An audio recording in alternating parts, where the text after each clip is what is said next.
Dale and Darlene Bryden spent 35 years in the Neilburg, Saskatchewan area where they lived and worked on a farmyard in the middle of the flat open prairie.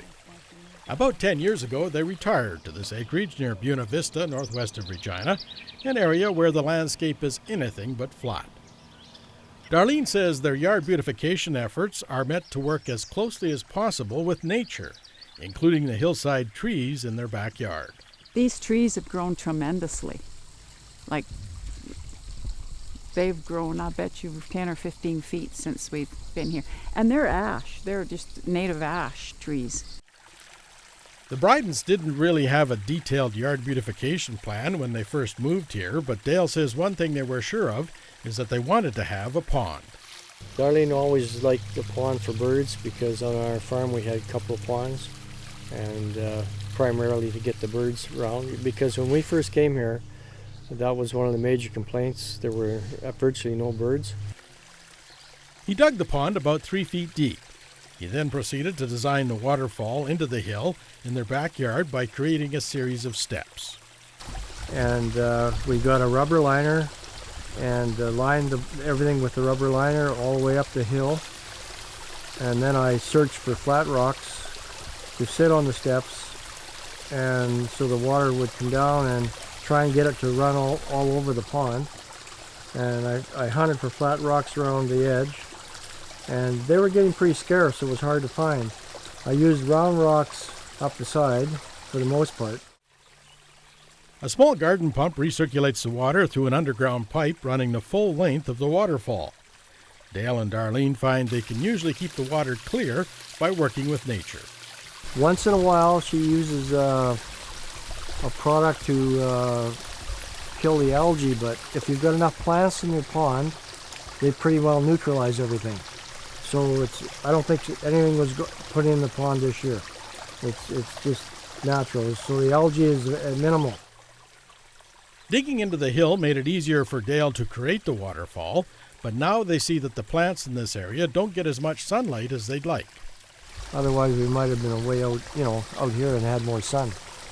Because that is the only mistake that we encountered, was the fact that it's too much shade.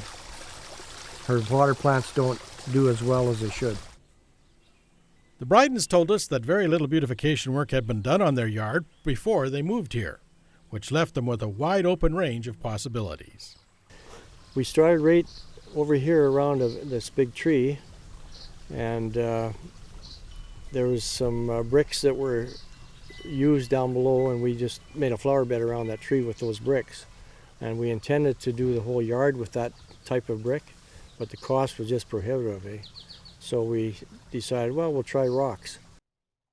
Their success with the use of rocks is apparent as soon as visitors reach the driveway to the Bryden yard.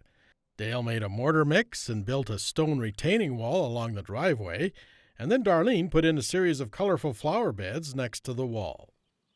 I had experience with these types of plants where I was before, where we lived before, and they didn't grow this prolific there. They really seem to like it here, and I geared a lot of it to bees and hummingbirds and butterflies and that type of plant. As you can see, the local bee population really seems to enjoy Darlene's verbascum flowers. She tries to lay out the various types of flowers in such a way that there's always something blooming throughout the growing season. I've got meadowsweet and meadow rue,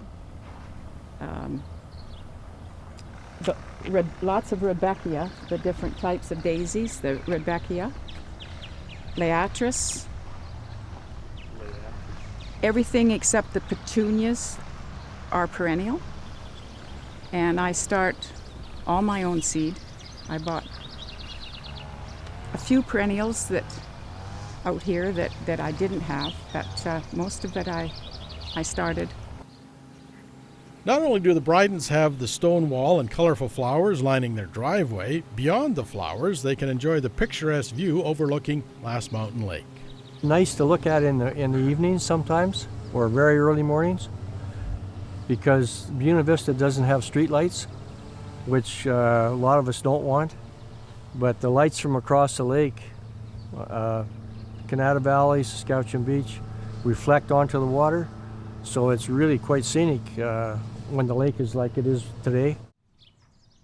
As Dale mentioned earlier, it was almost impossible to find any birds in this yard when they first moved here. But as you can see, their efforts to attract birds have been quite successful. The first thing we did was put up the purple martin house, I guess.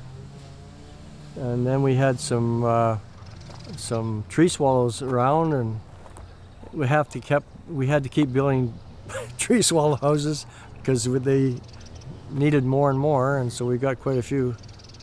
And I think this year they were all used except one. The Brydens have put in a number of stone walls around their yard, including the one near the house. Not only do they add an attractive visual component, these walls also stabilize the soil and protect against erosion on this rolling terrain. In the centerpiece over here, it's a little bit higher, so I winged it in because the hill's there. And we sort of put a curve on it to make it so it wouldn't be quite so repetitious and boring. In this sloped area next to the house, the previous owners had put in a series of tiers and steps made out of wood. But the Brydens decided some more work was needed. It sort of didn't come down to where we wanted it, so we built this little rock wall here and made another flower bed. Because it was tiered, I wanted taller, like I wanted the plants taller. So I've got Veronica in there, and the Rudbeckias again, the taller dianthus and coral bells. Both Darlene and Dale are pretty sure they will not be taking any more major yard beautification projects on in the near future. For now, they're quite happy just to look after the yard and enjoy the color and all the different birds.